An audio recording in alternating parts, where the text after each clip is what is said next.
Hello children, today we discuss about the numerical related to the graph. The question is given, the graph between the displacement and time.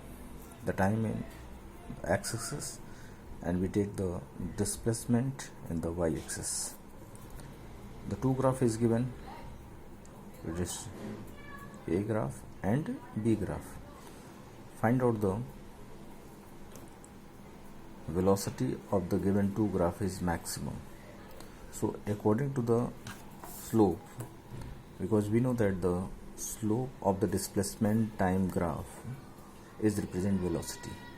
So if you want to compare the velocity between the two particles or by the graph, so first we have to find out the slope of the given two graph. So according to the given graph, the slope of the B graph, that is angle from the time axis, is maximum, and the slope of the A graph, the angle from the time axis is theta1, it is minimum. So the slope of graph B is maximum in comparison to the graph A. So the velocity of for graph B is maximum and velocity of graph A is minimum. Similarly, find out the acceleration by the velocity time graph.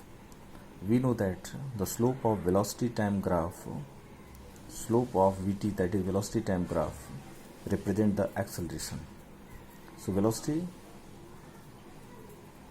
at the y-axis and time at the x-axis we taken.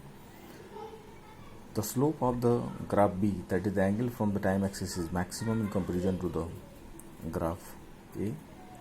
That is clear, the acceleration of the graph B or acceleration of the object B is maximum in comparison to the graph A. It is given the solution, slope of the graph B is greater than the slope of graph A. So we can say that the acceleration of B is greater than A.